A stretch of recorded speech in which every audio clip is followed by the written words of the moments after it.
let me thank Troy and Chewy and Sean for their remarks, and thank everybody for being here. Let me just go over a few things. Number one, as you may know, we had a rally last night in Summit. We had 9,000 people out. And what that rally reminded me of is what we saw in Michigan last week: enthusiasm, momentum. So let me say today that if there is a large voter turnout here in Illinois, I believe we are going to win Illinois.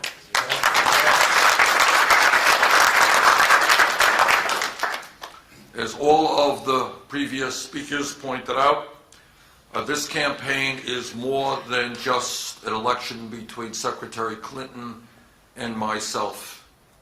It is about the future of the Democratic Party. It is about one candidate who has taken, just in the last reporting period alone, from her super PAC, $15 million from Wall Street. $15 million from Wall Street, and we expect more to come in the future. Millions of dollars from the drug companies, millions of dollars from the fossil fuel industry. That is one part of the Democratic Party. But to my mind, that is not the future of the Democratic Party. This is the future of the Democratic Party. The future of the Democratic Party is a party that does what we are doing in this campaign, raising millions and millions of individual contributions, averaging $27 apiece. Those are the people that we are going to be beholden to, not Wall Street, not the fossil fuel industry, and not the drug companies. Now, all of that takes us to the city of Chicago right now. And as some of you may know, Chicago has been an important part of my life. I went to the University of Chicago here for 4 years, and it was here in Chicago where, for the first time in my life, I became involved in social and political activity, where I became involved in the fight for social and racial justice. And I know that it is not part of the usual resume of a president of the United States to tell the world that he was arrested, but that was the case. I was arrested here in Chicago back in 1962, fighting against the segregated schools that then existed. And it distresses me very much to hear all that we hear today, to know all that we know, that this city is still struggling with institutional racism and with failing public schools. One would have hoped that over a 50-plus year period, things would have changed a little bit more.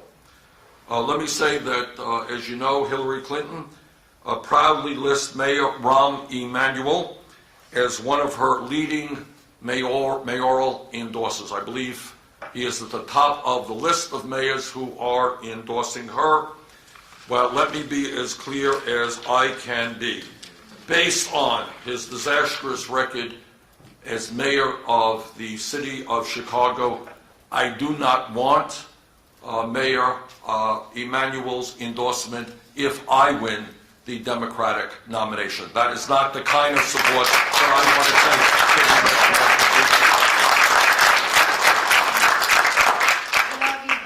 take. Thank you. We want the endorsement of people who are fighting for social and racial justice. We do not want the support of people who are indebted to Wall Street and the big money interests. Now, Mayor Emanuel told the people of the city and the country that he had no choice but to close 50 public schools in Chicago, mostly in poor Black and Latino neighborhoods, because of a budget deficit. And as I understand it, he is now threatening to lay off even more teachers, cut their pay, and close even more schools because of a $480 million budget shortfall. Obviously, this is a disaster for communities in Chicago, for communities of color, and for the children of this city. But here is what the mayor conveniently forgets to tell the people of Chicago, and in fact the people of America, because this is an issue that goes beyond Chicago. The reason why the Chicago public school system is facing a $480 million budget shortfall has everything to do, as we've heard this morning, with the greed on Wall Street. That same greed that destroyed the American economy and resulted in millions of Americans 10 years ago losing their jobs, their homes, and their life savings. That greed never ends. The reality is that there wouldn't be a budget shortfall if the city of Chicago had refused to pay Wall Street banks like Goldman Sachs and Bank of America over $500 million for risky financial schemes that were marketed as a way to finance the public school system. That is $500 million. And what did these banks do for that money? They did a deal with Chicago called a quote-unquote interest rate swap. Bankers sold these deals to cities all over the country by promising that they'd be an inexpensive way to fund public schools. Well, they didn't work out so great. In fact, experts call these deals toxic swaps because they are so harmful. Now, other cities, and here is an important point, other cities fought back against toxic swaps. Houston, San Francisco, Philadelphia, Detroit, these cities acknowledged and said loudly that they were ripped off, and they took legal action or threatened to, and they got some money back from these fraudulent deals. Not Chicago. Not Chicago. This city just gave the banks what they asked for, and now they want to make the teachers and the school children of Chicago pay the price. So Mayor Emanuel had a choice. Either you stand with the children or you stand with Wall Street. He made the wrong choice. Now, why didn't the mayor or the Board of Education he appointed fight the big banks? Well, as we've heard this morning, the mayor's campaign got an awful lot of money from the financial sector. I think that might have had something to do with it. I do. City of Chicago should sue these banks for fraud and put public pressure on these wealthy bankers.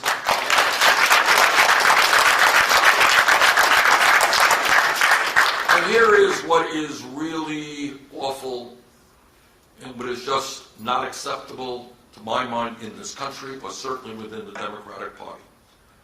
The mayor has no problem putting pressure on teachers when he wants concessions from them. He has no problem on twisting the parents on the south side and the west side when he wants to close their schools. He is really tough, isn't he? Taking on the children and the parents. But he ain't so tough taking on the big money interest on Wall Street. So what this mayor should do, instead of beating up on the children and their parents, he should tell these big banks, until you return your fraudulent gains, you will not be doing any more business with the city of Chicago.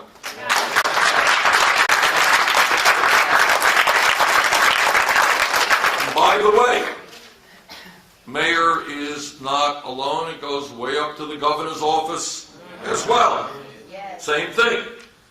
Governor is threatening to shut down Chicago State University, a historically black university, because he says the state of Illinois is broke.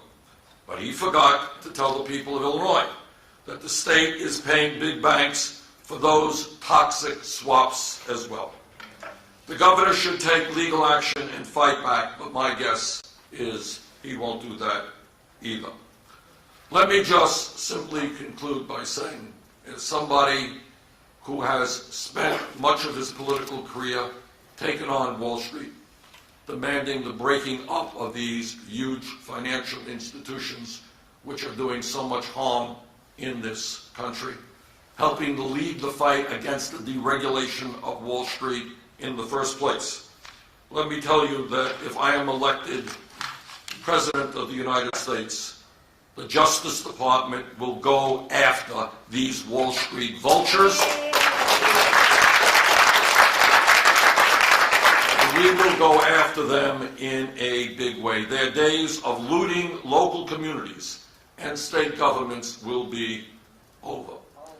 So let me just thank all of folks here and all of the parents and the children and the teachers in this city for standing up for justice, for standing up for the future of these kids, and I thank them all very, very much. Thank you.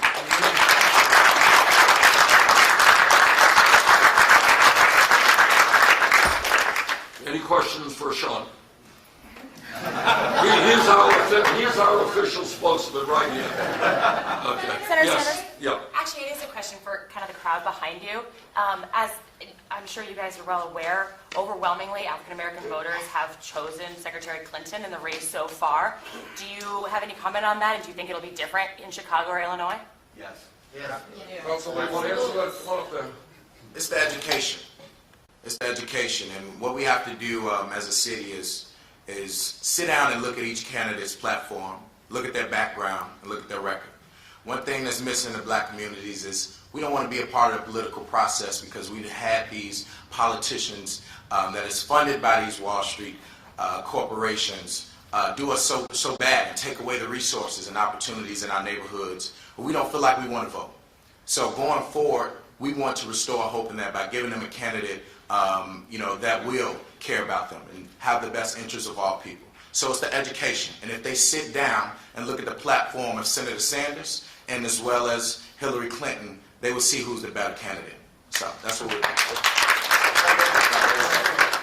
Give us your reaction to the Trump rally being shut down last night. Hundreds of protesters chanting their name as the rally was canceled. Well, I'll give you my reaction to the Trump campaign. And what the Trump campaign has been about is insulting Mexicans in a very crude way.